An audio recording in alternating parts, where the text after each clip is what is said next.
ਤੇਜਿੰਦਰਪਾਲ ਬੱਗਾ ਨੂੰ ਲੈ ਕੇ ਮਾਮਲਾ ਖੂਬ ਗਰਮਾਇਆ ਹੋਇਆ ਤੇ ਹੁਣ ਜੋ ਅਸਲ ਇਸ ਵੇਲੇ ਦੀ ਜਿਹੜੀ ਖਬਰ ਸਾਹਮਣੇ ਆ ਰਹੀ ਹੈ ਕਿ ਦਿੱਲੀ ਪੁਲਿਸ ਦੇ ਵਧੀਕ ਡੀਜੀਪੀ ਪ੍ਰਸ਼ਾਂਤ ਗੌਤਮ ਟੀਮ ਦੇ ਨਾਲ ਪਿਪਲੀ ਥਾਣੇ ਪਹੁੰਚੇ ਨੇ। ਦੂਜੇ ਰਾਜ ਦੇ ਵਿੱਚ ਕਿਸੇ ਨੂੰ ਚੱਕ ਕੇ ਲਿਆਉਣਾ ਹੋਵੇ ਤਾਂ ਉੱਥੇ ਪੁਲਿਸ ਨੂੰ ਉਸ ਥਾਣੇ ਦੇ ਵਿੱਚ ਜਾ ਕੇ ਦੱਸਣਾ ਪੈਂਦਾ ਕਿ ਅਸੀਂ ਇਸ ਬੰਦੇ ਨੂੰ ਇਸ ਮੁਕੱਦਮੇ ਦੇ ਵਿੱਚ ਲੈ ਕੇ ਚੱਲੇ ਹਾਂ। ਇਹ ਅਦਾਲਤ ਦੇ ਵਾਰੰਟ ਨੇ। ਉਹ ਜਦੋਂ ਉੱਥੇ ਲੈ ਕੇ ਚੱਲੇ ਉਹਨਾਂ ਨੇ ਉੱਥੇ ਪਰਚਾ ਦਰਜ ਕਰ ਲਿਆ ਦਿੱਲੀ ਦੇ ਵਿੱਚ ਤੇਜਿੰਦਰਪਾਲ ਸਿੰਘ ਬੱਗੇ ਨੂੰ ਕਿਡਨੈਪ ਕਰਨ ਦਾ, ਅਗਵਾ ਕਰਨ ਦਾ।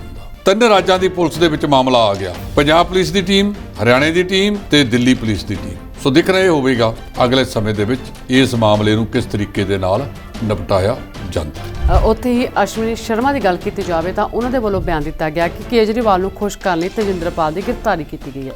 ਇਹ ਜਿਹੜੇ ਅਸ਼ਵਨੀ ਸ਼ਰਮਾ ਨੇ ਉਹ ਪੰਜਾਬ ਭਾਰਤੀ ਜਨਤਾ ਪਾਰਟੀ ਦੇ ਪ੍ਰਧਾਨ ਨੇ ਜੀ। ਉਹ ਕਹਿੰਦੇ ਸਾਰਾ ਕੁਝ ਜਿਹੜਾ ਹੋ ਰਿਹਾ ਕੇਜਰੀਵਾਲ ਨੂੰ ਖੁਸ਼ ਕਰਨ ਵਾਸਤੇ ਹੋ ਰਿਹਾ ਕਿਉਂਕਿ ਕੇਜਰੀਵਾਲ ਦੇ ਮਾਮਲੇ ਤੇ ਤਾਂ ਪਰਚਾ ਦਰਜ ਹੋਇਆ। ਸਾਨੂੰ ਸਾਰਿਆਂ ਨੂੰ ਇਸ ਮਾਮਲੇ ਦੇ ਵਿੱਚ ਥੋੜਾ ਜਿਹਾ ਸੰਜਮ ਵਰਤਣਾ ਚਾਹੀਦਾ। ਤੁਹਾਡੀਆਂ ਸਿਆਸਤਾਂ ਪਿੱਛੇ ਤੁਸੀਂ ਲੋਕਾਂ ਦੇ ਵਿੱਚ ਪਾੜੇ ਨਾ ਪਾਓ।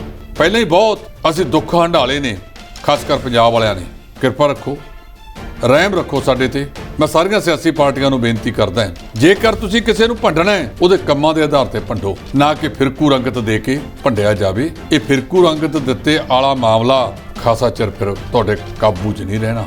ਆਪ ਸਰਕਾਰ ਦੀ ਗੱਲ ਕੀਤੀ ਜਾਵੇ ਤਾਂ ਆਪ ਸਰਕਾਰ ਚਲਾਉਣ ਦਾ ਤਰੀਕਾ ਤੇ ਮਾਡਲ ਹਲੇ ਤੱਕ ਵੀ ਬੁਝਾਰਤ ਉਹ ਬਣਿਆ ਹੋਇਆ। ਇਹ ਅੱਜ ਅਜੀਤ ਅਖਬਾਰ ਦੇ ਵਿੱਚ ਬਹੁਤ ਹੀ ਸੀਨੀਅਰ ਪੱਤਰਕਾਰ ਹਰਕਮਲਜੀਤ ਸਿੰਘ ਹੋਰਾਂ ਦੀ ਪਹਿਲੇ ਸਫ਼ੇ ਤੇ ਲੱਗੀ ਖਬਰ ਹੈ। ਉਹ ਕਹਿੰਦੇ ਪਤਾ ਹੀ ਨਹੀਂ ਲੱਗਦਾ, ਅਧਿਕਾਰੀਆਂ ਨੂੰ ਪਤਾ ਨਹੀਂ ਲੱਗਦਾ, ਇਕੱਠਿਆਂ ਦੀ ਮੀਟਿੰਗ ਬੁਲਾ ਲੈਂਦੇ ਨੇ। ਇਹ ਕਿਹਦੀ ਹੈ ਜੀ? ਇਹ ਖੇਤੀਬਾੜੀ ਵਾਲਿਆਂ ਦੇ। ਚਲੋ ਬਾਕੀ ਸਾਰੇ ਬਾਹਰ ਉੱਠ ਕੇ ਚਲੋ। ਇਹ ਸਾਰੀਆਂ ਚੀਜ਼ਾਂ ਦੱਸਦੀਆਂ ਨੇ ਤਜਰਬੇ ਦੀ ਘਾਟ।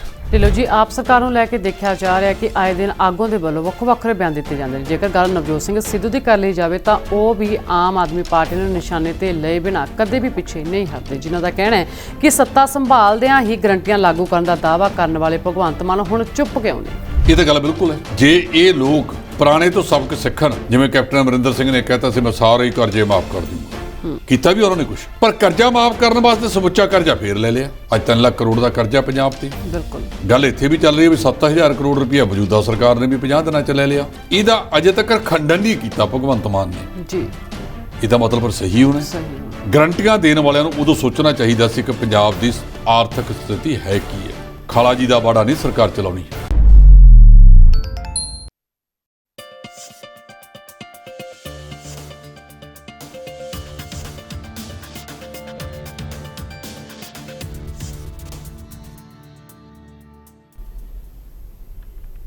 ਸਤਿ ਸ਼੍ਰੀ ਅਕਾਲ, ਮੈਂ ਰੀਨਾ ਧੀਮਾਨ। ਤੁਸੀਂ ਦੇਖ ਰਹੇ ਹੋ D5 ਚੈਨਲ ਪੰਜਾਬੀ ਤੇ ਪ੍ਰੋਗਰਾਮ ਲੈ ਕੇ ਹਾਜ਼ਰ ਹਾਂ। ਇੱਕ ਮੇਰੀ ਵੀ ਸੁਣੋ। ਇਸ ਪ੍ਰੋਗਰਾਮ ਦੇ ਵਿੱਚ ਅਸੀਂ ਵੱਖ-ਵੱਖ ਵਿਸ਼ਿਆਂ ਨੂੰ ਲੈ ਕੇ ਚਰਚਾ ਕਰਾਂਗੇ। ਤੇਜਿੰਦਰਪਾਲ ਬੱਗਾ ਨੂੰ ਲੈ ਕੇ ਲਗਾਤਾਰ ਇਸ ਮਾਮਲੇ ਤੇ ਹੁਣ ਸਿਆਸਤ ਵੀ ਖੂਬ ਗਰਮਾਉਂਦੀ ਨਜ਼ਰ ਆ ਰਹੀ ਹੈ ਅਤੇ ਸਿਆਸਤਦਾਨਾਂ ਦੇ ਵੱਲੋਂ ਆਪੋ ਆਪਣੇ ਵੱਖਰੇ ਤੌਰ ਤੇ ਬਿਆਨ ਦਿੱਤੇ ਜਾ ਰਹੇ ਨੇ। ਇਸ ਤੇ ਚਰਚਾ ਕਰਾਂਗੇ ਤੇ ਨਾਲ ਹੀ ਗੱਲਬਾਤ ਕਰਾਂਗੇ ਕਿ ਰਾਣਾ ਸੋਢੀ ਨੇ ਦਾਅਵਾ ਕੀਤਾ ਕਿ ਆਪ ਦੇ 21 ਵਿਧਾਇਕ ਮੇਰੇ ਨਾਲ ਸੰਪਰਕ ਦੇ ਵਿੱਚ ਨੇ। ਇਸ ਤੇ ਚਰਚਾ ਕਰਾਂਗੇ ਤੇ ਨਾਲ ਹੀ ਗੱਲਬਾਤ ਕਰਾਂਗੇ ਭਾਜਪਾ ਨੂੰ ਲੈ ਕੇ, ਜਿਨ੍ਹਾਂ ਦਾ ਕਹਿਣਾ ਹੈ ਕਿ ਸਿਆਸੀ ਦਬਾਅ ਕਾਰਨ ਕਾਂਗਰਸੀ ਨੁਮਾਇੰਦਿਆਂ ਦੀ ਮੀਟਿੰਗ ਦੇ ਵਿੱਚ ਨਹੀਂ ਪਹੁੰਚ ਰਹੇ ਪ੍ਰਸ਼ਾਸਨਿਕ ਅਧਿਕਾਰੀ। ਇਸ ਤੋਂ ਇਲਾਵਾ ਹੋਰ ਵੀ ਕਈ ਅਹਿਮ ਮੁੱਦੇ ਨੇ ਜਿਨ੍ਹਾਂ ਤੇ ਚਰਚਾ ਕਰਾਂਗੇ। ਇਹਨਾਂ ਸਾਰੇ ਮੁੱਦਿਆਂ ਤੇ ਗੱਲਬਾਤ ਕਰਨ ਲਈ ਸਾਡੇ ਸਟੂਡੀਓ 'ਚ ਮੌਜੂਦ ਨੇ ਸੀਨੀਅਰ ਐਡੀਟਰ ਜਸਪਾਲ ਸਿੰਘ ਢਿੱਲੋਂ ਜੀ। ਸਭ ਤੋਂ ਪਹਿਲਾਂ ਅਸੀਂ ਉਹਨਾਂ ਦਾ ਸਵਾਗਤ ਕਰਦੇ ਹਾਂ। ਢਿੱਲੋਂ ਜੀ, ਤੁਹਾਡਾ ਬਹੁਤ-ਬਹੁਤ ਸਵਾਗਤ ਹੈ ਜੀ।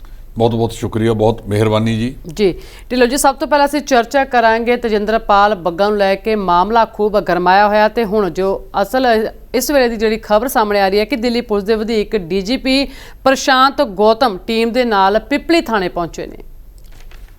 ਰੀਨਾ, ਇਹ ਜਿਹੜੇ ਵਧੀਕ ਡੀਸੀਪੀ ਨੇ ਪ੍ਰਸ਼ਾਂਤ ਗੌਤਮ, ਇਹ ਕੁਰਸ਼ੇਤਰ ਦੇ ਪਿਪਲੀ ਥਾਣੇ ਦੇ ਵਿੱਚ ਪਹੁੰਚ ਚੁੱਕੇ ਨੇ, ਜਿੱਥੇ ਇਹ ਤੇਜਿੰਦਰਪਾਲ ਸਿੰਘ ਬੱਗਾ ਨੂੰ ਹਰਿਆਣਾ ਪੁਲਿਸ ਨੇ ਰੋਕ ਲਿਆ ਸੀ ਜੀ। ਪੰਜਾਬ ਦੀ ਪੁਲਿਸ ਦਿੱਲੀ 'ਚ ਉਹਨਾਂ ਨੂੰ ਲੈਣ ਜਾਂਦੀ ਹੈ। ਮੈਂ ਪਹਿਲਾਂ ਵੀ ਕਿਹਾ ਕਿ ਜਦੋਂ ਦੂਜੇ ਰਾਜ ਦੇ ਵਿੱਚ ਕਿਸੇ ਨੂੰ ਚੱਕ ਕੇ ਲਿਆਉਣਾ ਹੋਵੇ ਤਾਂ ਉੱਥੇ ਪੁਲਿਸ ਨੂੰ ਉਸ ਥਾਣੇ ਦੇ ਵਿੱਚ ਜਾ ਕੇ ਦੱਸਣਾ ਪੈਂਦਾ ਕਿ ਅਸੀਂ ਇਸ ਬੰਦੇ ਨੂੰ ਇਸ ਮੁਕੱਦਮੇ ਦੇ ਵਿੱਚ ਲੈ ਕੇ ਚੱਲੇ ਹਾਂ। ਇਹ ਅਦਾਲਤ ਦੇ ਵਾਰੰਟ ਨੇ। ਉਹ ਜਦੋਂ ਉੱਥੇ ਲੈ ਕੇ ਚੱਲੇ ਉਹਨਾਂ ਨੇ ਉੱਥੇ ਪਰਚਾ ਦਰਜ ਕਰ ਲਿਆ ਦਿੱਲੀ ਦੇ ਵਿੱਚ ਤੇਜਿੰਦਰਪਾਲ ਸਿੰਘ ਬੱਗੇ ਨੂੰ ਕਿਡਨੈਪ ਕਰਨ ਦਾ, ਅਗਵਾ ਕਰਨ ਦਾ। ਉਧਰੋਂ ਮੋਹਾਲੀ ਪੁਲਿਸ ਦਾ ਐਸਪੀ ਦਾ ਬਿਆਨ ਹੈ ਕਿ ਅਸੀਂ 5 ਵਾਰ ਇਹਨੂੰ ਜਿਹੜਾ ਤੇਜਿੰਦਰਪਾਲ ਸਿੰਘ ਬੱਗਾ ਭਾਜਪਾ ਆਗੂ ਇਹਨੂੰ ਨੋਟਿਸ ਭੇਜ ਚੁੱਕਿਆ ਕਿ ਤੁਸੀਂ ਇੱਥੇ ਆ ਕੇ ਪੇਸ਼ ਹੋ ਜਾਓ। ਇਹ ਸਥਿਤੀ ਬੜੀ ਅਜੀਬ ਕਿਸਮ ਦੀ ਬਣ ਗਈ ਹੈ। ਦਿੱਲੀ ਦੀ ਜਿਹੜੀ ਪੁਲਿਸ ਹੈ ਉਹ ਕੇਂਦਰੀ ਗ੍ਰਹਿ ਮੰਤਰੀ ਅਮਿਤ ਸ਼ਾਹ ਦੇ ਅਧੀਨ ਹੈ, ਪਰ ਹਰਿਆਣਾ ਭਾਰਤੀ ਜਨਤਾ ਪਾਰਟੀ ਦਾ ਏਰੀਆ ਹੈ। ਪੰਜਾਬ ਦੀ ਸਰਕਾਰ ਹੁਣ ਆਮ ਆਦਮੀ ਪਾਰਟੀ ਦੀ ਬਣ ਗਿਆ, ਮੁੱਖ ਮੰਤਰੀ ਭਗਵੰਤ ਸਿੰਘ ਮਾਨ ਨੇ ਇਹ ਟੀਮ ਉੱਥੇ ਗਈ ਹੈ। ਅੱਜ ਸਵੇਰ ਤੋਂ ਇਹਦਾ ਸਪਸ਼ਟ ਨਹੀਂ ਹੋਇਆ ਕਿ ਜਿਹੜੀ ਟੀਮ ਉੱਥੇ ਗਈ ਹੈ ਉਹ ਵਾਰੰਟ ਲੈ ਕੇ ਗਈ ਹੈ ਜਾਂ ਨਹੀਂ ਗਈ, ਇਹ ਤਾਂ ਪੁਲਿਸ ਵਾਲੇ ਦੱਸਣਗੇ। ਇਸ ਤਰ੍ਹਾਂ ਦੀ ਗਲਤੀ ਵੈਸੇ ਪੁਲਿਸ ਕਰਦੀ ਨਹੀਂ ਹੁੰਦੀ। ਜੋ ਦੂਜੇ ਰਾਜ 'ਚ ਜਾਣਾ ਹੋਵੇ ਤਾਂ ਉਹ ਅਦਾਲਤ ਦੀ ਇਜਾਜ਼ਤ ਨਾਲ ਹੀ ਜਾਂਦੇ ਨੇ, ਕਿਉਂਕਿ ਜਦੋਂ ਦੂਜੀ ਥਾਂ ਦੇ ਉੱਤੇ ਰਾਜ ਕਿਸੇ ਹੋਰ ਸਿਆਸੀ ਪਾਰਟੀ ਦਾ ਹੋਵੇ, ਉਹਨਾਂ ਦੇ ਜਿਹੜੇ DCP ਨੇ, ਡਿਪਟੀ ਕਮਿਸ਼ਨਰ ਪੁਲਿਸ, ਇਹ ਪ੍ਰਸ਼ਾਂਤ ਗੌਤਮ ਹੋਰੀ ਇਹ ਪਿਪਲੀ ਥਾਣੇ ਦੇ ਵਿੱਚ ਪਹੁੰਚੇ ਹੋਏ ਨੇ। ਉੱਥੇ ਹੀ ਪੰਜਾਬ ਪੁਲਿਸ ਦੀ ਟੀਮ ਹੈ ਜਿਹੜੀ ਇਹਨੂੰ ਲੈਣ ਗਈ ਸੀ। ਕਹਿੰਦੇ ਉਹਨਾਂ ਤੋਂ ਵੀ ਉਹ DCP ਸਾਹਿਬ ਪੁੱਛਗਿੱਛ ਕਰ ਸਕਦੇ ਨੇ। ਇਹ ਚੀਜ਼ ਮੈਂ ਪਹਿਲਾਂ ਵੀ ਕਹਿ ਰਿਹਾ, ਇਹਨੂੰ ਕਾਨੂੰਨ ਪ੍ਰਕਿਰਿਆ ਦੇ ਨਾਲ ਹੀ ਨਜਿੱਠਿਆ ਜਾਵੇ ਕਿ ਇਹ ਬੰਦਾ ਇਸ ਕੇਸ ਦੇ ਵਿੱਚ ਸਾਨੂੰ ਚਾਹੀਦਾ। ਇਹ ਬਾਅਦ ਦੇ ਵਿੱਚ ਦੇਖਿਆ ਜਾਊਗਾ ਕਿ ਉਹਦਾ ਵਕੂਆ ਪੰਜਾਬ ਦਾ ਕਿਵੇਂ ਬਣਿਆ, ਪੰਜਾਬ ਦੇ ਵਿੱਚ ਕਿਵੇਂ ਦਰਜ ਕੀਤਾ, ਜਿਵੇਂ ਕੁਮਾਰ ਵਿਸ਼ਵਾਸ ਵਾਲੇ ਮਾਮਲੇ ਦੇ ਵਿੱਚ ਤੇ ਅਲਕਾ ਲੰਬ ਵਾਲੇ ਮਾਮਲੇ 'ਚ ਪੰਜਾਬ ਦੀ ਪੁਲਿਸ ਨੂੰ ਕਾਫੀ ਕਿਸੇ ਕਿਸਮ ਦੀਆਂ ਜਿਹੜਾ ਹੈਗਾ ਨਿੰਮੋ ਝੂਮਤਾ ਦਾ ਟੱਕਰਾ ਕਰਨਾ ਪਿਆ। ਕੁਮਾਰ ਵਿਸ਼ਵਾਸ ਦੀ ਤਾਂ ਰੋਕ ਲਾਤੀ ਹੈ, ਤੇ ਜਦੋਂ ਕਾਂਗਰਸੀ ਆਗੂ ਨਾਲ ਅਲਕਾ ਲਾਂਬਾ ਰੋਪੜ ਗਈ ਸੀ ਤਾਂ ਉੱਥੋਂ ਦੇ ਜ਼ਿਲ੍ਹਾ ਪੁਲਿਸ ਮੁਖੀ ਡਾਕਟਰ ਸੰਦੀਪ ਗਰਗ ਨੇ ਕਹਿਤਾ ਸੀ ਕਿ ਸੰਬੰਧਿਤ ਫਾਈਲ ਹੈ ਜਿਹੜੀ ਉਹ ਹਾਈ ਕੋਰਟ ਗਈ ਵੀ ਹੈ, ਕਿਸੇ ਦਿਨ ਫੇਰ ਬੁਲਾਵਾਂਗੇ, ਤੁਸੀਂ ਸਦਰ ਥਾਣੇ ਦੇ ਵਿੱਚ ਜਾ ਕੇ ਹਾਜ਼ਰੀ ਦਿਵਾਇਓ। ਉੱਥੇ SP ਪੱਧਰ ਦੇ ਦਾ ਅਧਿਕਾਰੀ ਜਿਹੜਾ ਸੀ ਸ਼ੋਭਤ ਸੀ, ਉਹਨਾਂ ਨੇ ਉਹਨਾਂ ਨੂੰ ਕਿਹਾ ਕਿ ਕਿਸੇ ਦਿਨ ਫੇਰ ਬੁਲਾਇਆ ਜਾਵੇਗਾ। ਪੰਜਾਬ ਦੇ ਵਿੱਚ ਸਿਆਸੀ ਬਦਲਾਅ ਹੋਇਆ ਹੈ, ਪਰ ਲੋਕਾਂ ਦੇ ਵਿੱਚ ਕਈ ਕਿਸਮ ਦੇ ਸਵਾਲ ਉੱਠਣੇ ਸ਼ੁਰੂ ਹੋ ਗਏ ਨੇ। ਬਹੁਤ ਸਾਰੇ ਸਿਆਸੀ ਲੋਕ ਇਹ ਗੱਲ ਕਰਦੇ ਨੇ ਕਿ ਇਹ ਆਮ ਆਦਮੀ ਪਾਰਟੀ ਦੀ ਸਰਕਾਰ ਅਣਜਾਣ ਸਰਕਾਰ ਹੈ, ਇਹ ਰਿਮੋਟ ਕੰਟਰੋਲ ਦੇ ਨਾਲ ਦਿੱਲੀ ਤੋਂ ਚੱਲ ਰਹੀ ਹੈ। ਭਗਵੰਤ ਸਿੰਘ ਮਾਨ ਤਾਂ ਸਿਰਫ ਇੱਕ ਮੋਹਰਾ ਨੇ, ਉਹ ਤਾਂ ਕਠਪੁਤਲੀਆਂ ਵਾਂਗ ਦਿੱਲੀ ਤੋਂ ਅਰਵਿੰਦ ਕੇਜਰੀਵਾਲ ਦੇ ਰੂਪ 'ਚ ਨਚਾਇਆ ਜਾ ਰਿਹਾ ਹੈ। ਇਹ ਤਾਂ ਭਗਵੰਤ ਮਾਨ ਕਲੀਅਰ ਕਰਨਗੇ ਕਿ ਉਹ ਉਹਨਾਂ ਦੇ ਇਸ਼ਾਰੇ ਤੇ ਨੱਚਦੇ ਆ ਜਾਂ ਉਹ ਆਪਣੇ ਤੌਰ ਦੇ ਉੱਤੇ ਸਾਰੇ ਫੈਸਲੇ ਕਰ ਰਹੇ ਨੇ, ਪਰ ਲੋਕਾਂ ਦੇ ਵਿੱਚ ਇਹ ਚਰਚਾ ਚਲੀ ਗਈ ਹੈ। ਸੋ ਪਿੱਛੇ ਖਬਰ ਆਈ ਸੀ ਕਿ ਇਹਨੂੰ ਬੱਗੇ ਨੂੰ ਦਿੱਲੀ ਪੁਲਿਸ ਵਾਪਸ ਦਿੱਲੀ ਲਿਜਾ ਰਹੀ ਹੈ। ਤਿੰਨ ਰਾਜਾਂ ਦੀ ਪੁਲਿਸ ਦੇ ਵਿੱਚ ਮਾਮਲਾ ਆ ਗਿਆ। ਪੰਜਾਬ ਪੁਲਿਸ ਦੀ ਟੀਮ, ਇਹਨਾਂ ਦੀ ਹਰਿਆਣੇ ਦੀ ਟੀਮ ਤੇ ਦਿੱਲੀ ਪੁਲਿਸ ਦੀ ਟੀਮ, ਇਹ ਤਿੰਨੇ ਵੱਖਰੇ ਵੱਖਰੇ ਤੌਰ ਦੇ ਉੱਤੇ ਪੈਦਾ ਹੋ ਗਏ ਨੇ। ਸੋ ਦਿਖ ਰਿਹਾ ਹੋਵੇਗਾ ਅਗਲੇ ਸਮੇਂ ਦੇ ਵਿੱਚ ਇਸ ਮਾਮਲੇ ਨੂੰ ਕਿਸ ਤਰੀਕੇ ਦੇ ਨਾਲ ਨਿਪਟਾਇਆ ਜਾਂਦਾ ਹੈ। ਜੀ ਢਿੱਲੋਂ ਜੀ, ਉੱਥੇ ਜੇਕਰ ਸਿਆਸਤ ਦੀ ਗੱਲ ਕੀਤੀ ਜਾਵੇ ਤਾਂ ਇਸ ਮਾਮਲੇ ਲੈ ਕੇ ਸਿਆਸਤ ਵੀ ਖੂਬ ਗਰਮਾਈ ਹੋਈ ਹੈ। ਤਾਂ ਉੱਥੇ ਹੀ ਅਸ਼ਵਨੀ ਸ਼ਰਮਾ ਦੀ ਗੱਲ ਕੀਤੀ ਜਾਵੇ ਤਾਂ ਉਹਨਾਂ ਦੇ ਵੱਲੋਂ ਬਿਆਨ ਦਿੱਤਾ ਗਿਆ ਕਿ ਕੇਜਰੀਵਾਲ ਨੂੰ ਖੁਸ਼ ਕਰਨ ਲਈ ਤੇਜਿੰਦਰਪਾਲ ਦੀ ਗ੍ਰਿਫਤਾਰੀ ਕੀਤੀ ਗਈ ਹੈ। ਇਹ ਜਿਹੜੇ ਅਸ਼ਵਨੀ ਸ਼ਰਮਾ ਨੇ ਉਹ ਪੰਜਾਬ ਭਾਰਤੀ ਜਨਤਾ ਪਾਰਟੀ ਦੇ ਪ੍ਰਧਾਨ ਨੇ ਜੀ। ਉਹ ਕਹਿੰਦੇ ਸਾਰਾ ਕੁਝ ਜਿਹੜਾ ਹੋ ਰਿਹਾ ਕੇਜਰੀਵਾਲ ਨੂੰ ਖੁਸ਼ ਕਰਨ ਵਾਸਤੇ ਹੋ ਰਿਹਾ, ਕਿਉਂਕਿ ਕੇਜਰੀਵਾਲ ਦੇ ਮਾਮਲੇ 'ਤੇ ਤਾਂ ਪਰਚਾ ਦਰਜ ਹੋਇਆ ਜੀ। ਜਿਹੜੀ ਉਹ ਫਿਲਮ ਬਣੀ ਹੈ ਜੰਮੂ ਕਸ਼ਮੀਰ ਦੇ ਆਧਾਰਿਤ, ਇਹ ਭਾਰਤੀ ਜਨਤਾ ਪਾਰਟੀ ਵਾਲੇ ਕਹਿੰਦੇ ਨੇ ਕਿ ਉਹ ਠੀਕ ਨਹੀਂ ਹੈਗੀ, ਉਹਦੇ ਨਾਲ ਹਿੰਦੂ ਸਿੱਖਾਂ ਦਾ ਪਾੜਾ ਵਧੇਗਾ। ਇਹ ਭਾਰਤੀ ਜਨਤਾ ਪਾਰਟੀ ਵਾਲਿਆਂ ਨੇ ਸਰਟੀਫਿਕੇਟ ਕਿੱਥੋਂ ਲੈ ਲਿਆ? ਸ਼ਹੀਨ ਬਾਗ ਕਿਹਦੇ ਵੇਲੇ ਵਾਪਰਿਆ? ਜਹਾਂਗੀਰਪੁਰੀ ਦੇ ਵਿੱਚ ਹਿੰਸਾ ਦੇ ਪਿੱਛੇ ਕੌਣ ਹੈ? ਤੇ ਜਦੋਂ ਈਦ ਦੇ ਮੌਕੇ ਮੁਸਲਮਾਨਾਂ ਤੇ ਹਿੰਦੂ ਭਾਈਚਾਰੇ ਨੇ ਇਕੱਠਿਆਂ ਈਦ ਮਨਾਈ, ਇੱਕ ਦੂਜੇ ਨੂੰ ਗਲ ਬੱਕੜੀਆਂ ਪਾ ਕੇ ਵਧਾਈਆਂ ਵੀ ਦਿੱਤੀਆਂ, ਉਹਨਾਂ ਨੂੰ ਆਸ਼ੀਰਵਾਦ ਵੀ ਦਿੱਤਾ ਤੇ ਇੱਕ ਦੂਜੇ ਨੂੰ ਮਠਿਆਈਆਂ ਵੀ ਦਿੱਤੀਆਂ। ਇਹ ਸਾਰੀ ਗੱਲ ਦੇਖਣ ਵਾਲੀ ਹੈ। ਸੋ ਸਾਨੂੰ ਸਾਰਿਆਂ ਨੂੰ ਇਸ ਮਾਮਲੇ ਦੇ ਵਿੱਚ ਥੋੜਾ ਜਿਹਾ ਸੰਜਮ ਵਰਤਣਾ ਚਾਹੀਦਾ ਹੈ।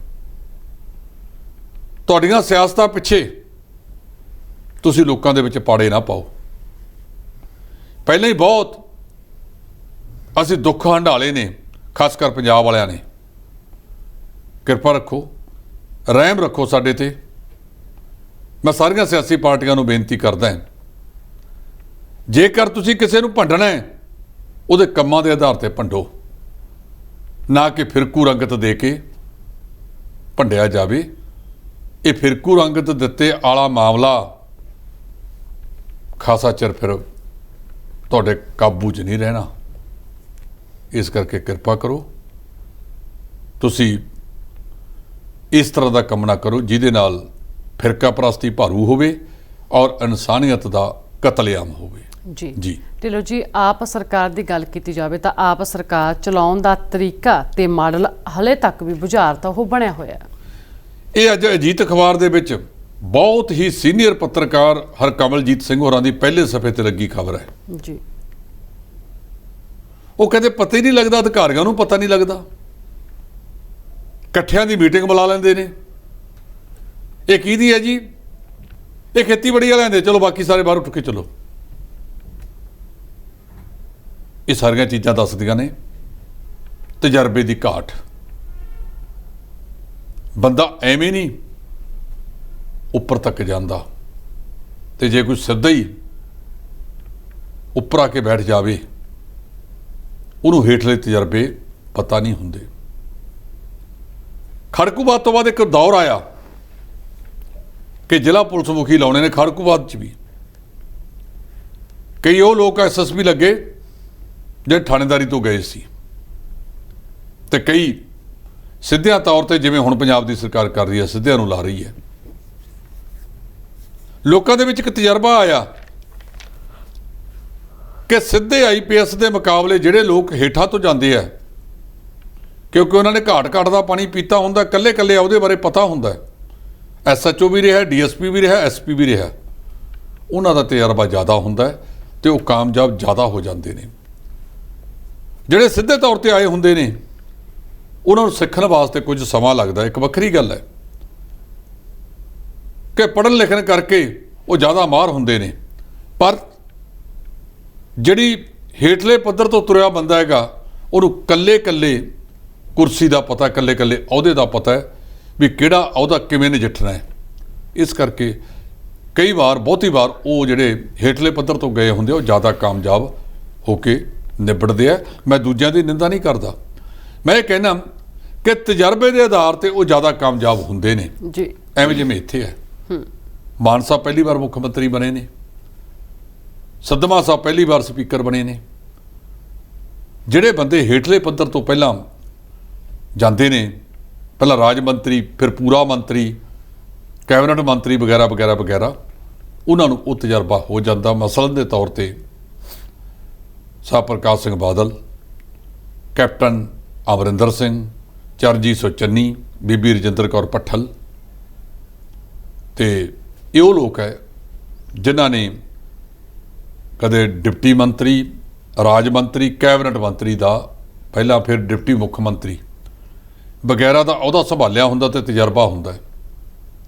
ਜਿਹੜਾ ਬੰਦਾ ਸਿੱਧੇ ਤੌਰ ਤੇ ਆ ਜਾਵੇ ਉਹ ਥੋੜਾ ਜਿਹਾ ਤਜਰਬੇ ਦੀ ਘਾਟ ਹੁੰਦੀ ਹੈ, ਜਿਹਦੇ ਕਰਕੇ ਉਹਨਾਂ ਨੂੰ ਚਾਹੀਦਾ ਕਿ ਆਪਣੇ ਨਾਲ ਕੁਝ ਨਿਪੁੰਨ ਅਧਿਕਾਰੀਆਂ ਨੂੰ ਲਾਉਣ, ਜਿਹੜੇ ਉਹਨਾਂ ਨੂੰ ਇਹ ਜਿਹੜੇ ਸਿਆਸੀ ਦਾ ਪੇਚ ਹੈ ਇਹਦੀਆਂ ਵੀ ਬਰੀਕੀਆਂ ਦੱਸਣ ਤੇ ਅਹੁਦਿਆਂ ਦੀ ਮੁਹਾਰਤ, ਅਹੁਦਿਆਂ ਦੀ ਨਿਪੁੰਨਤਾ ਉਹਦੇ ਤੋਂ ਵੀ ਜਾਣੂ ਕਰਾਉਣ। ਜੀ ਢਿੱਲੋਂ ਜੀ, ਜਿਸ ਤਰੀਕੇ ਦੇ ਨਾਲ ਰਾਣਾ ਸੋਢੀ ਦੇ ਵੱਲੋਂ ਦਾਅਵਾ ਕੀਤਾ ਜਾ ਰਿਹਾ ਹੈ ਕਿ ਆਪ ਦੇ 21 ਵਿਧਾਇਕ ਮੇਰੇ ਸੰਪਰਕ ਦੇ ਵਿੱਚ ਨੇ, ਦੇਖੋ ਇਹ ਉਹੀ ਬੰਦੇ ਨੇ ਜਿਹੜੇ ਕੈਪਟਨ ਸਾਹਿਬ ਦੀ ਕਿਚਨ ਕੈਬਨਿਟ ਦੇ ਮੈਂਬਰ ਸੀ। ਜਿਹੜੀਆਂ ਵਿਸ਼ੇਸ਼ ਰਾਤ ਮੌਕੇ ਮਹਿਫਲਾਂ ਜੁੜਦੀਆਂ ਸੀ, ਉਹਦੇ ਵੀ ਇਹ ਸਦਾਬਹਾਰ ਹੀਰੋ ਰਹੇ ਨੇ। ਕੈਪਟਨ ਸਾਹਿਬ ਪੰਜਾਬ ਲੋਕ ਕਾਂਗਰਸ ਬਣਾ ਲਈ, ਇਹਨਾਂ ਦੀ ਦਾਲ ਲੀਗਲੀ ਛੱਡ ਗਏ, ਇਹ ਸਿੱਧੇ ਭਾਰਤੀ ਜਨਤਾ ਪਾਰਟੀ ਦੇ ਨਾਲ ਜਾ ਜੁੜੇ। ਇਹ ਕਹਿੰਦੇ 21 ਵਿਧਾਇਕ ਆਮ ਆਦਮੀ ਪਾਰਟੀ ਦੇ ਮੇਰੇ ਸੰਪਰਕ 'ਚ ਨੇ, ਤੇਰੇ ਸੰਪਰਕ ਨਾਲ ਕੀ ਬਣਨਾ ਹੈ? ਕਿਉਂਕਿ ਤੁਹਾਡੇ ਕੋਲ ਤਾਂ 2 ਹੀ ਨੇ, 21 ਤੁਹਾਡੇ ਕੋਲ, 21 ਤੇ 23। ਜੇ ਪਾਸਾ ਬਦਲਣਾ ਤਾਂ 60 ਚਾਹੀਦੇ ਆ। ਜਦੋਂ 58 ਲੈ ਕੇ ਆਉਂਗੇ ਫਿਰ ਗੱਲ ਕਰਿਓ। ਪਰ ਇਹ ਕਹਿਣਾ, ਇਹਦੇ ਨਾਲ ਇੱਕ ਵੱਖਰੀ ਹਲਚਲ ਤਾਂ ਪੈਦਾ ਹੁੰਦੀ ਆ ਨਾ। ਆਮ ਆਦਮੀ ਪਾਰਟੀ ਵਾਲੇ ਇੱਕ ਦੂਜੇ ਨੂੰ ਸ਼ੱਕ ਦੀ ਨਿਗਾਹ ਨਾਲ ਦੇਖਣਗੇ ਕਿ ਪਤਾ ਨਹੀਂ ਕਿਹੜਾ ਇਹ ਰਾਣਾ ਗੁਰਮੀਤ ਸੋਢੀ ਦੇ ਸੰਪਰਕ 'ਚ ਤੁਰਿਆ ਹੁੰਦਾ ਹੈ। ਇਸ ਕਰਕੇ ਇਸ ਮਾਮਲੇ ਦੇ ਵਿੱਚ ਸ਼ੱਕ ਪੈਦਾ ਹੋ ਜਾਂਦਾ ਹੈ। ਪਰ ਜੇ ਸਰਕਾਰ ਤੋੜਨੀ ਹੈ, ਉਹਦੇ ਵਾਸਤੇ 92 ਨੇ ਉਹਨਾਂ ਕੋਲੇ। ਘੱਟੋ ਘੱਟ ਜੇ ਅੱਧੇ ਬਾਹਰ ਜਾਣਗੇ ਫਿਰ ਜਾ ਕੇ ਕਿਤੇ ਗੱਲ ਬਣਨੀ ਹੈ। ਜੇ 40-45 ਤੁਸੀਂ ਉਹਨਾਂ ਦੇ ਤੋੜਨ 'ਚ ਕਾਮਯਾਬ ਹੋਏ, ਇਸ ਤੋਂ ਦੁੱਗਣੇ, ਤਾਂ ਫਿਰ ਜਿਹੜੇ ਦੂਜੇ ਵਿੱਚ ਰਲ ਕੇ ਪੰਜਾਬ ਦੇ ਵਿੱਚ ਇਹ ਸਰਕਾਰ ਟੁੱਟ ਵੀ ਸਕਦੀ ਹੈ। ਲੇਕਿਨ ਅਜੇ ਤੱਕ ਸਰਕਾਰ ਦੇ ਕੋਲੇ ਪੂਰਾ ਬਹੁਮਤ ਹੈ। 92 ਉਹਨਾਂ ਕੋਲੇ ਵਿਧਾਇਕ ਨੇ, ਉਹਨਾਂ ਨੂੰ ਕੀ ਉਹ ਸਦਾ ਆਪਣੇ ਨਾਲ ਰੱਖ ਸਕਣਗੇ, ਨਹੀਂ ਰੱਖ ਸਕਣਗੇ, ਇਹ ਤਾਂ ਆਉਣ ਵਾਲਾ ਸਮਾਂ ਦੱਸੇਗਾ। ਜੀ ਢਿੱਲੋਂ ਜੀ, ਆਪ ਸਰਕਾਰ ਨੂੰ ਲੈ ਕੇ ਦੇਖਿਆ ਜਾ ਰਿਹਾ ਕਿ ਆਏ ਦਿਨ ਆਗੂਆਂ ਦੇ ਵੱਲੋਂ ਵੱਖੋ ਵੱਖਰੇ ਬਿਆਨ ਦਿੱਤੇ ਜਾਂਦੇ ਨੇ। ਜੇਕਰ ਗੱਲ ਨਵਜੋਤ ਸਿੰਘ ਸਿੱਧੂ ਦੀ ਕਰ ਲਈ ਜਾਵੇ ਤਾਂ ਉਹ ਵੀ ਆਮ ਆਦਮੀ ਪਾਰਟੀ ਨੂੰ ਨਿਸ਼ਾਨੇ ਤੇ ਲਏ ਬਿਨਾਂ ਕਦੇ ਵੀ ਪਿੱਛੇ ਨਹੀਂ ਹਟਦੇ, ਜਿਨ੍ਹਾਂ ਦਾ ਕਹਿਣਾ ਹੈ ਕਿ ਸੱਤਾ ਸੰਭਾਲਦਿਆਂ ਹੀ ਗਰੰਟੀਆਂ ਲਾਗੂ ਕਰਨ ਦਾ ਦਾਅਵਾ ਕਰਨ ਵਾਲੇ ਭਗਵੰਤ ਮਾਨ ਹੁਣ ਚੁੱਪ ਕਿਉਂ ਨੇ? ਇਹ ਤਾਂ ਗੱਲ ਬਿਲਕੁਲ ਹੈ। ਜੇ ਇਹ ਲੋਕ ਪੁਰਾਣੇ ਤੋਂ ਸਬਕ ਸਿੱਖਣ, ਜਿਵੇਂ ਕੈਪਟਨ ਅਮਰਿੰਦਰ ਸਿੰਘ ਨੇ ਕਹਿਤਾ ਸੀ ਮੈਂ ਸਾਰੇ ਹੀ ਕਰਜ਼ੇ ਮਾਫ ਕਰ ਦੂੰਗਾ,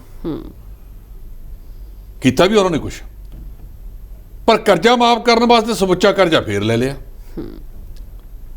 ਅੱਜ 3 ਲੱਖ ਕਰੋੜ ਦਾ ਕਰਜ਼ਾ ਪੰਜਾਬ ਤੇ। ਬਿਲਕੁਲ ਗੱਲ ਇੱਥੇ ਵੀ ਚੱਲ ਰਹੀ ਹੈ ਵੀ 7000 ਕਰੋੜ ਰੁਪਇਆ ਮੌਜੂਦਾ ਸਰਕਾਰ ਨੇ ਵੀ 50 ਦਿਨਾਂ 'ਚ ਲੈ ਲਿਆ। ਇਹਦਾ ਅਜੇ ਤੱਕ ਖੰਡਨ ਨਹੀਂ ਕੀਤਾ ਭਗਵੰਤ ਮਾਨ ਨੇ ਜੀ। ਇਹਦਾ ਮਤਲਬ ਸਹੀ ਹੋਣਾ ਜੀ। ਸੋ ਇਹ ਜਿਹੜਾ ਸਾਰਾ ਕੁਝ ਵਾਪਰ ਰਿਹਾ ਹੈ, ਇਹ ਆਪਣੇ ਸਭ ਦੇ ਸਾਹਮਣੇ ਹੈ। ਇਹਦੇ ਵਿੱਚ ਉਹ ਕਹਿੰਦੇ ਵੀ ਜਿਹੜੀਆਂ ਗਰੰਟੀਆਂ ਬਾਰੇ ਹੁਣ ਚੁੱਪ ਕਿਉਂ ਕਰੋ? ਦੇਖੋ, ਜਿਹੜੇ ਦੂਜੇ ਨੇ ਉਹਨਾਂ ਨੇ ਤਾਂ ਪੱਟਾਂ ਤੇ ਥਾਪੀਆਂ ਮਾਰ ਕੇ ਕਹਿਣਾ ਭਗਵੰਤ ਮਾਨ ਨੂੰ, ਆ ਵੀ ਇਸ ਦਾ ਮੈਦਾਨ 'ਚ ਖੜੇ ਆ। ਇੱਕ ਸਾਰੇ ਛਾਤਰ ਨੇ, ਸਾਰੇ ਤੇਜ਼ ਤਰਾਰ ਨੇ। ਭਾਰਤੀ ਜਨਤਾ ਪਾਰਟੀ ਹੋਵੇ, ਕਾਂਗਰਸ ਹੋਵੇ, ਅਕਾਲੀ ਦਲ ਹੋਵੇ, ਬਹੁਜਨ ਸਮਾਜ ਪਾਰਟੀ ਹੋਵੇ ਤੇ ਕੋਈ ਹੋਰ, ਇਹ ਸਾਰੇ ਹੈ ਤਾਂ ਬੜੇ ਤੇਜ਼ ਨੇ। ਇਸ ਕਰਕੇ ਇਹਨਾਂ ਨੂੰ ਜਿਹੜੀਆਂ ਗਰੰਟੀਆਂ ਕੀਤੀਆਂ ਹੈ, ਮੈਂ ਸਮਝਦਾ ਜਾਂ ਟਾਂਡਿਆਂ ਵਾਲੀ ਨਹੀਂ, ਭਾਂਡਿਆਂ ਵਾਲੀ ਨਹੀਂ। ਜਾਂ ਤਾਂ ਇਹ ਗਰੰਟੀਆਂ ਵਾਲੇ ਪਾਸੇ ਨੂੰ ਸਿਰੇ ਚਾੜ੍ਹਨ ਨੂੰ ਤੁਰ ਪੈਣਗੇ, ਨਹੀਂ ਫਿਰ ਗਾਹਾਂ ਨੂੰ ਕੋਈ ਗਰੰਟੀਆਂ ਨਹੀਂ ਦੇਗਾ। ਜੇ ਜਿਸ ਤਰ੍ਹਾਂ ਦੀ ਸਥਿਤੀ ਪੰਜਾਬ ਦੀ ਚੱਲ ਰਹੀ ਹੈ, ਇਹ ਗੱਲ ਗਰੰਟੀਆਂ ਦੇਣ ਵਾਲਿਆਂ ਨੂੰ ਉਦੋਂ ਸੋਚਣਾ ਚਾਹੀਦਾ ਸੀ ਕਿ ਪੰਜਾਬ ਦੀ ਆਰਥਿਕ ਸਥਿਤੀ ਹੈ ਕੀ ਹੈ। ਇਹ ਕੋਈ ਖਾਲਾ ਜੀ ਦਾ ਬਾੜਾ ਨਹੀਂ ਸਰਕਾਰ ਚਲਾਉਣੀ, ਚੁਫੇਰਿਓਂ ਦਬਾਅ ਹੁੰਦਾ ਹੈ। ਇਸ ਵੇਲੇ ਤਾਂ ਪੰਜਾਬ ਦੀਆਂ ਜਿੰਨੀਆਂ ਸਿਆਸੀ ਪਾਰਟੀਆਂ ਨੇ ਆਮ ਆਦਮੀ ਪਾਰਟੀ ਨੂੰ ਛੱਡ ਕੇ, ਉਹ ਸਾਰੇ ਪੂਰੇ ਪੱਟਾਂ ਤੇ ਥਾਪੀਆਂ ਮਾਰ-ਮਾਰ ਕਹਿੰਦੇ ਆ ਮੈਦਾਨ 'ਚ। ਨਾਲੇ ਜਦੋਂ ਇਹ ਪੰਜੇ ਚਾਰੇ ਰਾਜ ਕਹਿ ਦੇਣਗੇ, ਇੱਕ ਪੁਰਾਣੀ ਕਹਾਵਤ ਹੈ, ਇੱਕ ਬਜ਼ੁਰਗ ਸੀ, ਉਹਨੇ ਦੇਖਿਆ ਕਿ ਮੁੰਡਾ ਜਵਾਨ ਹੋ ਗਿਆ, ਇਹਨੂੰ ਦੇਖੀ ਵੀ ਕੰਮ ਆਉਂਦਾ ਕਿ ਕਰਦਾ ਕਿ ਨਹੀਂ ਕਰਦਾ। ਉਹਨੇ ਬੱਕਰੀ ਦਾ ਇੱਕ ਲੇਲਾ ਦਿੱਤਾ ਵੀ ਜਾ ਵੀ ਕਾਕਾ ਆ ਲੇਲਾ ਵੇਚ ਕੇ ਆ ਮੰਡੀ 'ਚ। ਉਹਨੂੰ ਪਹਿਲਾ ਬੰਦਾ ਮਿਲਿਆ, ਕਹਿੰਦਾ ਵੀ ਹਾਂ ਓਏ ਕਿੱਧਰ ਚੱਕਿਆ ਕੁੱਤਾ ਇਹ? ਉਹ ਕਹਿੰਦਾ ਲੈ ਲੈ। ਦੂਜਾ ਮਿਲਿਆ, ਕਹਿੰਦਾ ਕਿੱਧਰ ਚੱਕਿਆ ਕੁੱਤਾ? ਕਹਿੰਦਾ ਲੈ ਲੈ। ਤੀਜੇ ਨੇ ਵੀ ਇਹ ਜੋ ਚੌਥੇ ਨੇ ਕੀਤਾ, ਉਹ ਛੱਡ ਕੇ ਲੇਲਾ ਭੱਜਿਆ ਆ। ਘਰੇ ਆ ਕੇ ਬਾਪੂ ਦੇ ਗੱਲ ਪੈ ਗਿਆ, ਕਹਿੰਦਾ ਤੂੰ ਮੈਨੂੰ ਕੁੱਤਾ ਦੇਤਾ ਵੇਚਣ ਵਾਸਤੇ? ਉਹ ਕਹਿੰਦਾ ਬਸ ਲੱਗੀ ਤੇਰੀ ਬਦਲਵਾਈ, ਤੂੰ ਕਿੱਥੇ ਜੇ ਖੜਾ ਹੈ। ਇਹ ਜਿਹੜੀਆਂ ਚਾਰੇ ਪੰਜੇ ਸਿਆਸੀ ਪਾਰਟੀਆਂ ਨੇ, ਇਹ ਭਗਵੰਤ ਮਾਨ ਸਾਹਿਬ ਦੀ ਗਰੰਟੀ ਨੂੰ ਲੇਲਾ ਦੱਸਦੀਆਂ ਨੇ। ਕਿਆ ਲੇਲਾ ਕਿੱਥੋਂ ਚੱਕ ਲਿਆ ਆ? ਨਾ ਕੁੱਤਾ ਕਿੱਥੋਂ ਚੱਕ ਲਿਆ, ਕੁੱਤਾ ਦੱਸਦੀਆਂ ਨੇ। ਉਹ ਕਹਿੰਦਾ ਰੀਲਾ ਹੈ, ਕਹਿੰਦਾ ਨਹੀਂ ਕੁੱਤਾ ਹੈ। ਸੋ ਜਦੋਂ 4-5 ਪਾਸਿਆਂ ਦੇ ਉੱਤੋਂ ਇਹ ਖਿੱਚੋਤਾਣ ਹੋਣ ਤਾਂ ਸਾਡੇ ਮੁੱਖ ਮੰਤਰੀ ਸਾਹਿਬ ਨੂੰ ਕੁਝ ਵੀ ਕਰਨ ਤੋਂ ਪਹਿਲਾਂ ਸੋਚਣਾ ਚਾਹੀਦਾ ਹੈ। ਜਿਹੜੀ ਉਹਨਾਂ ਦੀ ਥਿੰਕ ਟੈਂਕ ਹੈ ਉਹਦੇ ਨਾਲ ਰਾਏ ਮਸ਼ਵਰਾ ਕਰਕੇ, ਖਾਸ ਕਰ ਜਿਹੜਾ ਅੱਜ ਵਾਲਾ ਮਾਮਲਾ ਇਹਨਾਂ ਨੇ ਕੀਤਾ ਹੈ, ਇਹ ਪੁਲਿਸ ਨੇ ਆਪਣੇ ਆਪ ਕਰਤਾ ਜਾਂ ਕਿਸੇ ਦੇ ਕਹਿਣ ਤੇ ਕੀਤਾ ਹੈ। ਫਿਰ ਜੇ ਪੇਚਾ ਫਸਿਆ ਹੈ, ਇਹਦੇ ਲਈ ਜ਼ਿੰਮੇਵਾਰ ਕੌਣ ਹੈ? ਜੇ ਸਰਕਾਰ ਸੱਚੀ ਹੈ, ਪੁਲਿਸ ਸੱਚੀ ਹੈ, ਫਿਰ ਪੰਜਾਬ ਤੇ ਹਰਿਆਣਾ ਹਾਈ ਕੋਰਟ ਦੇ ਵਿੱਚ ਪਾਓ ਪਟੀਸ਼ਨ ਕਿ ਆ ਬੰਦਾ ਚਾਹੀਦਾ ਸੀ, ਜਾਣਬੁੱਝ ਕੇ ਸਾਨੂੰ ਖਰਾਬ ਕਰਦੇ ਨੇ। ਇਹ ਜਿਹੜਾ ਹੈਗਾ ਇਹ ਨਹੀਂ ਹੈਗਾ ਕਿ ਜੋ ਕਹਿ ਦਿਓ ਤੋ ਕਹਿਤਾ। ਇਹਦੇ ਲਈ ਬਕਾਇਦਾ ਤੌਰ ਦੇ ਉੱਤੇ ਕੁਝ ਨਾ ਕੁਝ ਕਰਨ ਦੀ ਜ਼ਰੂਰਤ ਹੈ। ਜੇ ਸਹੀ ਤਰੀਕੇ ਨਾਲ ਕਰੋਗੇ, ਕਾਨੂੰਨੀ ਪ੍ਰਕਿਰਿਆ ਲੈ ਕੇ ਕਰੋਗੇ ਤਾਂ ਵਧੀਆ ਰਹੋਗੇ। ਜੇ ਕਾਨੂੰਨੀ ਪ੍ਰਕਿਰਿਆ ਨੂੰ ਨਾ ਬਾਚੋਗੇ ਤਾਂ ਫਸ ਜਾਓਗੇ। ਜੀ ਢਿੱਲੋਂ ਜੀ, ਗੱਲ ਬਾਜਵਾ ਦੇ ਬਿਆਨ ਦੀ ਕੀਤੀ ਜਾਵੇ ਤਾਂ ਉਹਨਾਂ ਦਾ ਕਹਿਣਾ ਕਿ ਸਿਆਸੀ ਦਬਾਅ ਕਾਰਨ ਕਾਂਗਰਸੀ ਨੁਮਾਇੰਦਿਆਂ ਦੀ ਮੀਟਿੰਗ ਦੇ ਵਿੱਚ ਨਹੀਂ ਪਹੁੰਚ ਰਹੇ ਪ੍ਰਸ਼ਾਸਨਿਕ ਅਧਿਕਾਰੀ। ਪਹਿਲੀ ਗੱਲ ਤਾਂ ਸਰਦਾਰ ਸੁਖਬੀਰ ਸਿੰਘ ਬਾਦਲ ਦਾ ਵੀ ਅੱਜ ਬਿਆਨ ਆਇਆ ਵਾ ਜੀ। ਉਹ ਵੀ ਕਹਿੰਦੇ ਆ ਕਿ ਜਿਹੜੀ ਇਹ ਭਾਰਤੀ ਆਪਣਾ ਆਮ ਆਦਮੀ ਪਾਰਟੀ ਦੀ ਸਰਕਾਰ ਹੈ, ਇਹ ਤਾਂ ਗੁੰਡਾਗਰਦੀ ਤੋਂ ਉਤਰੇ। ਬਿਲਕੁਲ, ਥਾਂ ਥਾਂ ਤੇ ਗੁੰਡਾਗਰਦੀ ਕੀਤੀ ਜਾ ਰਹੀ ਹੈ। ਖਾਸੇ ਦਿਨਾਂ ਤੋਂ ਚੁੱਪ ਕਰੇ ਬੈਠੇ ਸੀ। ਮੈਂ ਵੀ ਸਮਝਦਾ ਸੀ ਕਿ ਪਤਾ ਨਹੀਂ ਮੈਂ ਕਿਹੜੀ ਗੱਲੋਂ ਚੁੱਪ ਆਏ। ਉਹ ਕਹਿੰਦੇ ਮੈਂ ਸੋਚਿਆ ਸੀਗਾ ਵੀ ਆਪਾਂ 6 ਮਹੀਨੇ ਅਜੇ ਨਾ ਹੀ ਬੋਲੀਏ, ਬਾਕੀ ਬੋਲਣ ਜੋਗੇ ਰਹੇ ਵੀ ਨਹੀਂ। ਫਿਰ ਵੀ ਸਿਆਸੀ ਪਾਰਟੀ ਹੈ, ਸਿਆਸੀ ਪਾਰਟੀ ਦੇ ਪ੍ਰਧਾਨ ਨੇ, ਉਹਨਾਂ ਦਾ ਪੂਰਾ ਹੱਕ ਬਣਦਾ ਸਵਾਲ ਜਵਾਬ ਕਰਨ ਦਾ। ਉਹਨਾਂ ਨੇ ਪੁੱਛਿਆ ਭਗਵੰਤ ਮਾਨ ਨੂੰ ਵੀ ਇਹ ਗੁੰਡਾਗਰਦੀ ਤੇ ਉਤਰੇ ਆਏ ਹੋ, ਕਰਦੇ ਕੀ ਫਿਰਦੇ ਹੋ? ਇਸ ਮਾਮਲੇ ਦੇ ਵਿੱਚ ਉਹਨਾਂ ਨੇ ਫਿਰ ਜਿਹੜੀ ਗੱਲ ਕੀਤੀ ਹੈ ਉਹ ਗੱਲ ਸਾਡੇ ਸਾਰਿਆਂ ਦੇ ਸਾਹਮਣੇ ਹੈ। ਹੁਣ ਤੁਸੀਂ ਗੱਲ ਕੀਤੀ ਹੈ ਪ੍ਰਤਾਪ ਸਿੰਘ ਬਾਜਵਾ ਵਾਲੀ। ਉਹ ਕਹਿੰਦੇ ਜਦੋਂ ਮੈਂ ਮੀਟਿੰਗ ਰੱਖਦਾ ਇਹ ਆਉਂਦੇ ਨਹੀਂ। ਬਾਜਵਾ ਸਾਹਿਬ ਇਹ ਰਾਜਪੂਤ ਨੇ। ਤੁਹਾਡੀ ਸਰਕਾਰ ਵੇਲੇ ਵੀ ਜੇ ਦੂਜੇ ਬੁਲਾਉਂਦੇ ਨਹੀਂ ਸੀ, ਜਾਂਦੇ ਨਹੀਂ ਸੀ। ਪਰ ਸੰਵਿਧਾਨਕ ਤੌਰ ਦੇ ਉੱਤੇ ਪ੍ਰਤਾਪ ਸਿੰਘ ਬਾਜਵਾ ਵਿਰੋਧੀ ਧਿਰ ਦੇ ਆਗੂ ਨੇ। ਵਿਰੋਧੀ ਧਿਰ ਦੇ ਆਗੂ ਕੋਲੇ ਕੈਬਨਿਟ ਮੰਤਰੀ ਦਾ ਦਰਜਾ ਹੁੰਦਾ ਹੈ ਜੀ। ਜਿਹੜਾ ਦਰਜਾ ਹਰਪਾਲ ਸਿੰਘ ਚੀਮੇ ਕੋਲੇ ਹੈ, ਲਾਲਜੀਤ ਭੁੱਲਰ ਕੋਲੇ ਹੈ, ਕਟਾਰੂ ਚੱਕ ਕੋਲੇ ਹੈ ਜੀ, ਮੀਤ ਹੇਅਰ ਕੋਲੇ ਹੈ, ਬੀਬੀ ਬਲਜੀਤ ਕੌਰ ਕੋਲੇ ਹੈ, ਜਿੰਪੇ ਕੋਲ ਹੈ, ਉਹੀ ਦਰਜਾ ਉਹਨਾਂ ਕੋਲ ਹੈ। ਇੱਕ ਵੱਖਰੀ ਗੱਲ ਹੈ ਤੁਸੀਂ ਸਰਕਾਰ ਚੋਂ, ਉਹ ਵਿਰੋਧੀ ਧਿਰ 'ਚ ਹੈ। ਇਹਨਾਂ ਅਧਿਕਾਰੀਆਂ ਨੂੰ ਵਿਰੋਧੀ ਧਿਰ ਦੀ ਮਾਨ ਮਰਿਆਦਾ ਨੂੰ ਰੱਖਣਾ ਪਊਗਾ। ਇਹ ਗੱਲ ਭਗਵੰਤ ਮਾਨ ਸਾਹਿਬ ਨੂੰ ਆਪਣੇ ਅਧਿਕਾਰੀਆਂ ਨੂੰ ਆਦੇਸ਼ ਦੇਣੇ ਚਾਹੀਦੇ ਹੈ। ਨਹੀਂ ਫਿਰ ਕਦੇ ਦਾਦੇ ਦੀਆਂ ਕਦੇ ਪੋਤੇ ਦੀਆਂ। ਜਿਵੇਂ ਕਿਸੇ ਨੇ ਕਿਹਾ ਸੀ ਨਾ, ਗਿੱਪੀ ਗਰੇਵਾਲ ਵਰਗੇ ਨੇ ਵੀ ਸਦਾ ਨਹੀਂ ਹੋ ਮਾੜੇ ਦਿਨ ਰਹਿੰਦੇ ਬੰਦੇ ਤੇ ਸਦਾ ਨਹੀਂ ਮਿੱਤਰੋ ਚੜ੍ਹਾਈਆਂ ਰਹਿੰਦੀਆਂ। ਇਹ ਦਿਨ ਨੇ ਜਿਹੜੇ ਉਹ ਸਮੇਂ ਦੇ ਮੁਤਾਬਕ ਬਦਲਦੇ ਜਾਂਦੇ ਨੇ। ਜੀ ਬਿਲਕੁਲ। ਸੋ ਤੁਸੀਂ ਜੋ ਸੰਵਿਧਾਨਕ ਦਾਇਰਾ, ਤੁਹਾਡੇ ਅਧਿਕਾਰੀਆਂ ਨੂੰ ਉਹ ਸੰਵਿਧਾਨ ਦੀ ਕਦਰ ਕਰਨੀ ਚਾਹੀਦੀ ਹੈ। ਬਾਜਵਾ ਸਾਹਿਬ ਕੋਲੇ ਰੁਤਬਾ ਕੈਬਨਿਟ ਮੰਤਰੀ ਦਾ, ਇਸ ਕਰਕੇ ਜਿਹੜੇ ਅਧਿਕਾਰੀ ਉੱਥੇ ਨਹੀਂ ਜਾਂਦੇ ਤੁਹਾਨੂੰ ਉਹਨਾਂ ਦੀ ਖਿਚਾਈ ਕਰਨੀ ਚਾਹੀਦੀ ਹੈ, ਜਵਾਬ ਤਲਬੀ ਵੀ ਕਰਨੀ ਚਾਹੀਦੀ ਹੈ। ਜੀ ਢਿੱਲੋਂ ਜੀ, ਤੁਸੀਂ ਬਹੁਤ ਵਧੀਆ ਗੱਲਾਂ ਦਰਸ਼ਕਾਂ ਨਾਲ ਸਾਂਝੇ ਕੀਤੀਆਂ। ਤੁਹਾਡਾ ਬਹੁਤ ਬਹੁਤ ਸ਼ੁਕਰੀਆ ਜੀ। ਸ਼ੁਕਰੀਆ ਜੀ। ਇਹ ਸਨ ਜਸਪਾਲ ਸਿੰਘ ਢਿੱਲੋਂ ਜੀ, ਜਿਹਨੇ ਕਿ ਇਸ ਪੂਰੇ ਮੁੱਦੇ ਤੇ ਆਪਣੇ ਵਿਚਾਰ ਦਰਸ਼ਕਾਂ ਦੇ ਨਾਲ ਸਾਂਝੇ ਕੀਤੇ ਨੇ। ਸੋ ਅੱਜ ਦੇ ਪ੍ਰੋਗਰਾਮ ਦੇ ਵਿੱਚ ਇੰਨਾ ਹੀ। ਮੈਨੂੰ ਦਿਓ ਇਜਾਜ਼ਤ। ਧੰਨਵਾਦ।